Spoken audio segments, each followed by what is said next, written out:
Hey friends, Mark Holmes here with my buddy Cowboy Jobu, and as always, thank you guys for liking, commenting, and subscribing to the Jobu Report, because without you guys, this would be nothing. You know, they always tell me, don't quit your day job, and I haven't, so I'm running around with my day job. But it amazes me how I don't work for the Dallas Cowboys. I don't work for ESPN. I am just Joe the fan like you guys, giving you guys my opinion. But sometimes some of you guys just really go off if I don't say what you want to hear. And guys, it's not that serious. I've got no power or anything else like that. Take it easy on this stuff.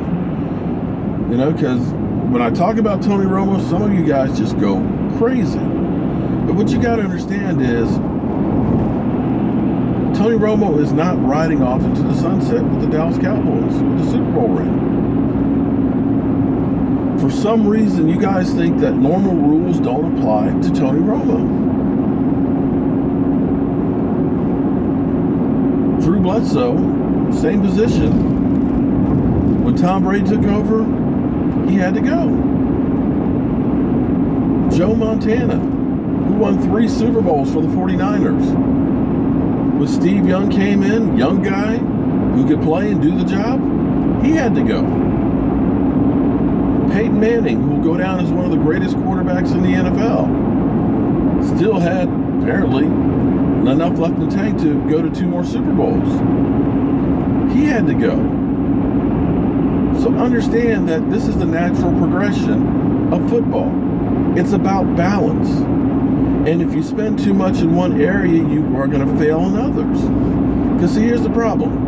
A lot of you say, oh, we should keep Tony Romo around as a backup and a mentor to Dak. Well, that's the most expensive insurance policy you'll ever have at $25 million. You can't do it in the NFL. It's too much cap room, especially with us having 21 free agents. Now, some are more important than others. Some of them you're just going to let go. But if we don't re-sign some of those guys, all of a sudden we have a lot of holes to plug. On offense, you're in pretty good shape. But here's the thing. When you say, oh, it's just $25 million that you're going to pay Tony Romo. Well, if you make him a June 1st cut, it's 19. And you can divide that up over 2 years. So you'll pay 10 the first year and 9 the second. So we're talking about freeing up $15 million. That's a lot of money.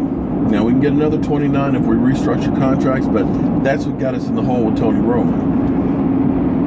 But when you look at what we spend on the cap, we spend about $115 million on the offense.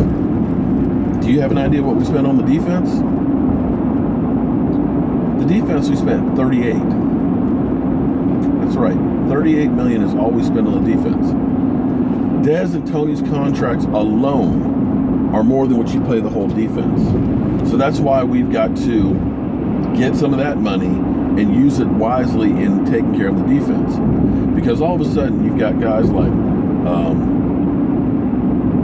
Jack Crawford, Brandon Carr, Morris Claiborne, Church, that are free agents. We need help on the defensive line as it is right now. And we can't plug all those holes. I mean, we got Ron Leary will be a free agent and will command a lot of money. I'm not sure we can afford to re-sign him. Doug Free needs to be replaced. You're going to lose Bryce Butler and Williams. So you're now looking at a wide receiver. You need a wide receiver, you need a lineman, you're going to need a tight end. As great as Jason Witten has played, how much time do we really think we have left?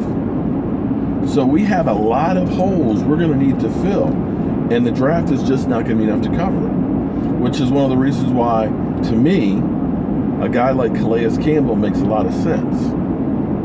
When you look at the numbers of the free agents of the guys out there, people say JPP because he's younger. Well, JPP's numbers and his are pretty much about the same, except Calais got an interception, a couple of forced fumbles that JPP didn't get, and Calais played all 16 games.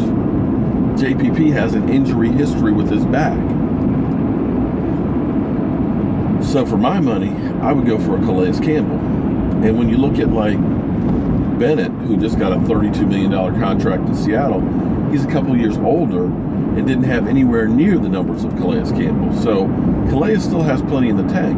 But by taking him, that takes a little bit of the pressure off on the defensive line need. And you're more able to look at the best player available when we pick around 27 or 28. Because it might be that it's a wide receiver or a cornerback that we take first. You're going to need a backup quarterback. We've got a lot of things to fill, and we need an impact player. You know, we spent a boatload of money for Greg Hardy, who wasn't a solid citizen. Well, Calais is, and Calais will be there to play, and I dare say Calais wants to get a ring. So I'll go into more depth about our free agents and moves that I think we need to make when I'm back home in the man cave and things like that. But I'm just going into work and just trying to give you guys some thoughts on where we go from here. But guys, remember, I'm just Joe the fan like you. Joe Boo's just a voodoo doll. It's not that serious. So as always, have a great day, and I'll see you guys soon.